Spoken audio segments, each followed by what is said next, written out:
Many of us are facing a new complication these days at the grocery store. The complication involves genetically modified organisms, or GMOs, and growing numbers of consumers want to avoid them in the food they buy. Unfortunately, accomplishing that can be really difficult. So we've been looking into an expanding national effort to help shoppers get what they want.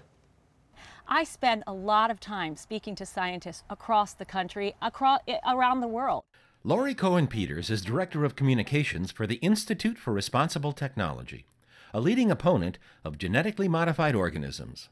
Currently, there are 66 countries around the world that have bans or mandatory labeling of GMOs. Those countries are saying, until it's proven safe, we're not going to put it in the food supply. Our country is saying, until it's proven not to be safe, we're going to take the risk. We're going to take the chance. And one would say that that test is going pretty poorly in terms of the results for you and me and our loved ones, because we're seeing a trend in all of the diseases and concerns that those scientists claimed they had seen with rats as the food supply becomes more proliferated with genetic modification. Those health concerns include numerous digestive disorders and other diseases, including Parkinson's, infertility, and cancer. And over the last 20 years, the extent of genetically modified organisms in the U.S. food supply has exploded. Most people don't realize that most of the food they eat in a supermarket is contaminated by GMOs or contain GMOs. Bob Gerner has been in the grocery business in the San Francisco Bay Area for over 4 decades. He tells shoppers worried about GMOs to start by buying certified organic products, which cannot intentionally include any GMO ingredients. But he also says organic products are not tested for GMO contamination. So he and other GMO opponents recommend looking for the non-GMO project label. That's a real stamp of approval because they work with producers that are really committed to non-GMO and work with third-party testing.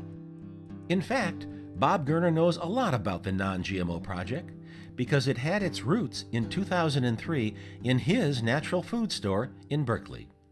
We assigned 3 employees to be on the GMO project, and they surveyed every item in the store and made lists of items with questionable ingredients, and then we started a letter writing campaign to the companies with those ingredients. We sent this letter to other stores across the country to get their support, and we had 161 stores sign on to the letter.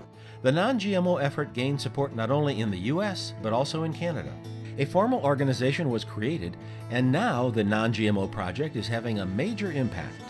I see that over 10,000 products are now have the non-GMO project verified seal, and that there's over 15 to 20,000 products enrolled in the project. That's amazing. The consumer's waking up, and as a result, they're making different choices in the marketplace, and the producers are getting the message. And what we need to do is accelerate that, make more people aware and get that change quicker. Another resource for shoppers is a guide of non-GMO products on the website of the Institute for Responsible Technology. The consumer has more access to this information and is armed with the knowledge that they don't want to be guinea pigs to this experiment. We're seeing a true tipping point.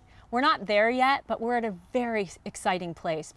GMO opponents say consumers have the ultimate power on this issue. It's estimated that if only 5 or 10% of consumers stop buying products with GMO ingredients, then the makers of those products would stop using GMO ingredients in them. If you'd like to learn more about the non-GMO project, we have the link for you at healingquest.tv.